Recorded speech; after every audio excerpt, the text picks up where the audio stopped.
그러므로 형제들아, 내가 하나님의 모든 자비하심으로 너희를 권하노니 너희 몸을 하나님이 기뻐하시는 거룩한 산 제물로 드리라.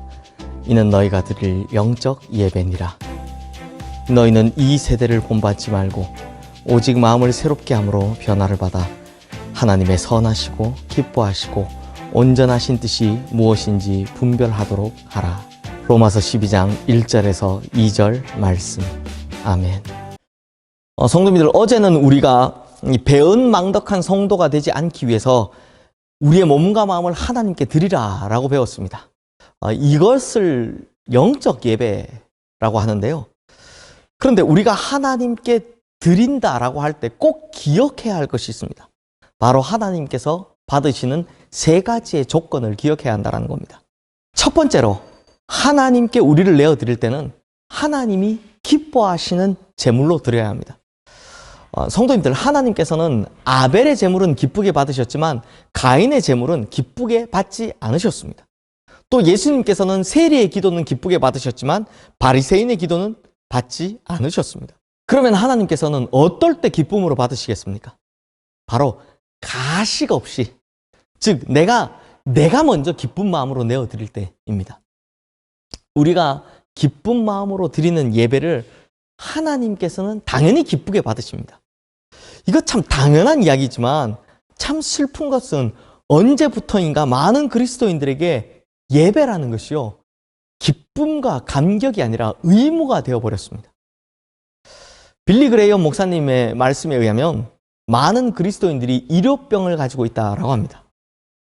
이 병은 주일 아침 식사 후부터 발생하는 병입니다. 그 병의 증세가 어떠냐? 약간 나른하고 또 피곤하고 졸립니다. 거기다 약간의 두통도 생기고요. 또는 신경질적이고 좀 날카로운 그런 공격적인 기질도 포함이 됩니다. 왜 그렇습니까? 교회 가기 싫어서입니다. 억지로 예배 가야 하니까 이게 싫어서 이런 일이 생기더라라는 겁니다. 그런데 그 증세가 언제쯤 사라지는지 아십니까? 정오쯤 되면 사라집니다. 그리고 오후가 되면 가뿐합니다. 신이 납니다. 특별히 TV 앞에 앉아 있으면 그 증세는 하나도 나타나지 않습니다. 왜 그런지 아십니까? 예배 드릴 시간이 지났기 때문입니다. 뒤는 이제 제가 지은 이야기인데요. 그러다 저녁 9시쯤 되면 이 증세가 다시 나타나죠. 왜 그렇습니까? 내일부터 출근하기 싫어서입니다. 월요병이 시작이 되죠. 사랑하는 성도님들, 세상에 아무리 기쁜 일이 있다 해도 하나님을 만나는 기쁨보다, 하나님께 예배드리는 기쁨보다 더 큰 기쁨이 무엇이 있겠습니까? 시편 122편 1절 말씀에 보면 시편 기자는 사람이 내게 말하기를 여호와의 집에 올라가자 할 때 내가 기뻐하여도다 라고 말하는 것을 볼 수 있습니다. 그러므로 하나님께 예배 드리는 것이 내게 기쁨이 된다는 우리의 고백이 진정으로 있기를 주님의 이름으로 축원합니다. 두 번째, 우리 몸을 제물로 드릴 때는 거룩한 제물이 되어야 합니다. 그래야만 하나님께서 받으시기 때문입니다. 실제로 하나님께서 우리에게 요구하시는 삶은 거룩한 삶입니다. 레위기 전체를 통해서 하나님께서 자기 백성들에게 요구하시는 것도 내가 거룩하니 너희가 거룩하라 라는 것입니다. 그러니까 거룩하신 하나님께서는 본인이 거룩하시니까 거룩한 제물로 드려지는 거룩한 제사만을 받으신다라는 겁니다. 영국의 유명한 설교자인 이 얼스킨의 일화 중에 이런 이야기가 있습니다. 어느 주일날 한 여성도가 예배에 참석하고 일부러 목사님을 찾아와서 이렇게 인사를 하고 가더랍니다. 내 평생에 이런 설교는 처음 들었습니다. 은혜를 받았으니 다음 주일 또 오겠습니다. 그 다음 주일 약속대로 이 여성도가 또 교회를 찾아왔습니다. 그런데 그날은 설교가 좀 부족했는지 아무런 은혜를 받지 못하고는 목사님께 이렇게 인사를 하더랍니다. 목사님, 실망했습니다. 그러자 얼스킨 목사님께서 이런 이야기를 합니다. 자매님, 지난 주일에는 무엇하러 오셨습니까? 그러자 이 여성도가 당연히 예배드리러 왔죠. 그렇군요. 그러니 하나님께서 예배를 통해 은혜 받게 하셨습니다. 라고 얼스킨 목사님이 대답하자, 그런데요? 라고 이 여성도가 다시 반문합니다. 그러자 얼스킨 목사님이 또 물으십니다. 그러면 자매님, 오늘은 무엇하러 오셨습니까? 여성도가 목사님 설교 들으러 왔습니다. 라고 대답을 하더랍니다. 그러자 이 얼스킨 목사님의 대답이 아주 명답입니다. 자매님은 제 설교는 들었지만 주님과 교제하는 은혜는 받지 못한 것 같습니다. 그렇습니다, 성도님들. 예배는 설교나 들으러 오는 것이 아닙니다. 물론 설교 중요합니다. 하지만 아무리 목사가 외쳐도 우리가 거룩하게 변하지 않으면 소용없는 겁니다. 아무리 목사가 외쳐도 성도님들 자신이 주님과 교제하지 않으면 그 예배는 소용없다라는 겁니다. 수많은 한국교회 목사님들이 전 세계에서 설교를 가장 많이 하면서도 설교에 대한 회의가 가장 크다라고 합니다. 왜냐하면 설교 듣는다고 성도가 변하나? 라는 회의감 때문입니다. 저도 그럴 때가 있고요. 진짜 목사님들이 많이 하시는 말씀인데요.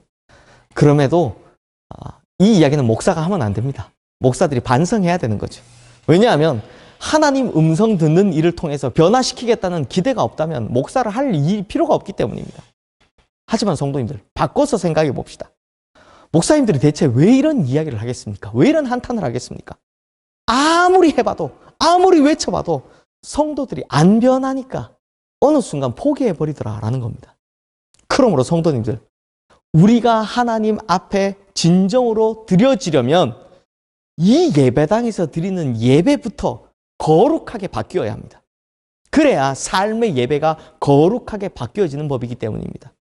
그리고 그래야만 참으로 우리 자신을 하나님께 거룩한 제물로 드릴 수 있기 때문이다라는 것입니다. 세 번째로, 우리 몸을 산 제물로 드리도록 부탁을 하고 있습니다. 구약의 제물은 먼저 죽여서 각을 뜨고 하나님께서 요구하시는 부분만 드렸습니다.